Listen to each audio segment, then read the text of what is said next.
1.5 ಲಕ್ಷ ಕೋಟಿ ಬಿಹಾರ್ ಕೊಟ್ಟಿ 11 ವರ್ಷ ಪ್ರಧಾನಮಂತ್ರಿಯಾಗಿ ಬಿಹಾರ್ ಬಿ ಅಂದ್ರೆ ಯಾವ್ದಕ್ಕೆ, ಎಚ್ ಅಂದ್ರೆ ಯಾವ್ದಕ್ಕೆ, ಐ ಅಂದ್ರೆ ಯಾವ್ದಕ್ಕೆ, ಎ ಅಂದ್ರೆ ಯಾವ್ದಕ್ಕೆ, ಆರ್ ಅಂದ್ರೆ ಯಾರಕ್ಕಂತೆಲ್ಲ ಹೇಳಿ ಯಾದವ್ ಕಮ್ಯುನಿಟಿ ನಮ್ ಸಮಾಜದವರು, ಕುರ್ಮಿ ಕಮ್ಯುನಿಟಿ ನಮ್ ಸಮಾಜದವರು ಅಂತ ಎಲ್ಲರ ಹೆಸರುಗಳು ಹೇಳಿ ದೊಡ್ಡ ಭಾಷಣ ಮಾಡಿ ಸಿಂಧೂರ, ಲಕ್ಷ್ಮಣ, ಕೂನ್, ಪಾನಿ ಎಲ್ಲ ಹೇಳಿ ಚುನಾವಣೆ ಇನ್ನೊಂದು 2 ತಿಂಗಳಿಗೆ ಹಂತಕೈತಂತಂದಾಗ ನಾಚಿಕೆ ಮಾನ ಮರ್ಯಾದೆ ಯಾವ್ದನ್ನೊಬ್ಬ ರಾಜಕೀಯ ಪಕ್ಷಕ್ಕೆ ನಮ್ಮ ದೇಶದ ಪ್ರಧಾನಮಂತ್ರಿ ಅವರು, ಆದ್ರೆ ಒಂದು ಹೆಣ್ಮಕ್ಳಿಗೆ ಚುನಾವಣೆ ಐತಂತೇಳಿ ಅಕೌಂಟ್ ನಲ್ಲಿ 10,000 ರೂಪಾಯಿ ಹಾಕಿ ಓಟ್ ಕೇಳ್ತಾ ಇದಿರಲ್ಲ, ಇದು ಯಾವ ಧರ್ಮ ರೀ? ಇಂಥ ಪ್ರಧಾನಮಂತ್ರಿ ಪ್ರಪಂಚದಲ್ಲಿ ಎಲ್ಲಿ ಇಲ್ಲ. ಒಂದ್ ನಿಮಿಷ ಲೆಟ್ ಮಿ ಕಂಪ್ಲೀಟ್. ನಾವು ಮೆನಿಫೆಸ್ಟೋದಲ್ಲಿ ಇಟ್ಟಿವಿ, ನಾವು ಮೆನಿಫೆಸ್ಟೋದಲ್ಲಿ ಇಟ್ಟು ಅಧಿಕಾರಕ್ಕೆ ಬಂದು ನಾವು ಕೊಟ್ಕಂತ ಹೋದ್ವಿ.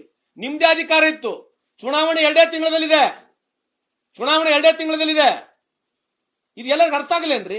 ನಿಮಗೆ ಅಷ್ಟ್ಯಾಕ್ರಿ ಭಯ ಇದೆ? ನಿಮಗೆ ದುಡ್ಡು ಯಾಕೆ ಕೊಡ್ಬೇಕು? ಮತ್ತೆ ನೀವೆಲ್ಲ ಡೆವಲಪ್ಮೆಂಟ್ ಮಾಡಿದ್ರೆ ಭಯ ಯಾಕೆ? ನಿಮಗೆ ದುಡ್ಡು ಯಾಕೆ ಕೊಡ್ಬೇಕಾಗಿತ್ತು ಹೆಣ್ಮಕ್ಳಿಗೆ?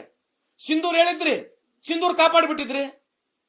ಸಿಂಧೂರ್ ನೀವೇ ಹೇಳಿ ಸಿಂಧೂರ್ ಕಾಪಾಡಿದ್ಮೇಲೆ ದುಡ್ಡು ಕೊಡ್ತಕ್ಕಂಥ ಅವಶ್ಯಕತೆ ಇತ್ತು ಹೆಣ್ಮಕ್ಳಿಗೆ. ಅದು 1 ವರ್ಷದ 1 ಏಡಿ ಯಾಕೆ ಕೊಡ್ಬೇಕಾಗಿತ್ತು? 1 ವರ್ಷದ ದುಡ್ಡು ಯಾಕೆ ಕೊಡ್ಬೇಕು? ಸ್ಕೀಮ್ ಅನೌನ್ಸ್ ಮಾಡಿದ್ರೆ ತಿಂಗಳ ಕೊಡ್ಬೋದಾಗಿತ್ತು. ಯಾವ RSS 55 ವರ್ಷ ಈ ಭಾರತ ದೇಶ ಫ್ಲಾಗ್ ಆರಿಸಲಿಲ್ಲ. ಅವರು 55 ಇಯರ್ಸ್. ನೀವೆಲ್ಲ ಹೇಳ್ಬೇಕಲ್ಲ, ಅದು ಅವ್ರು ಯಾರು? ಅವರೆಷ್ಟಿಗೆ ಅವ್ರು ಘೋಷಣೆ ಮಾಡ್ಕೋಬಹುದು, ಅದು ಬೇರೆ ಪ್ರಶ್ನೆ. ಬಟ್ ಸಾರ್ವಜನಿಕವಾಗಿ ಇದ್ರ ಬಗ್ಗೆ ಚರ್ಚೆ ಆಗ್ಬೇಕು ಇವತ್ತಿಲ್ಲ ನಾಳೆ. ಯಾಕಂದ್ರೆ ಇತಿಹಾಸ ಎಲ್ಲರ ಜನಕ್ಕೆ ಗೊತ್ತಾಗ್ಬೇಕನ್ನೋ ದೃಷ್ಟಿ ಒಂದು. ಎರಡನೇದು, ನನಗಿರ್ತಕ್ಕಂಥ ಮಾಹಿತಿ ಪ್ರಕಾರ ಇವು ರಿಜಿಸ್ಟರ್ಡ್ ಬಾಡಿನ ಇದು RSS. ರಿಜಿಸ್ಟರ್ ಆಗಿದೆ ಅಲ್ಲನಾ? ನನಗೆ ಗೊತ್ತಿಲ್ಲ. ನಾನು I might be ignorant or I might be like a fool. I may be asking question, but I still want to know. RSS ಸಂಸ್ಥೆ ರಿಜಿಸ್ಟರ್ ಆಗಿರೋದ್ರಲ್ಲಿ ನೀವು ದಾಖಲಾತಿದೆ ನಿಮ್ಮಲ್ಲಿ? ಏನ್ರಿ ರಿಜಿಸ್ಟರ್ ಆಗಿ ದಾಖಲಾತಿದೆಯಾ?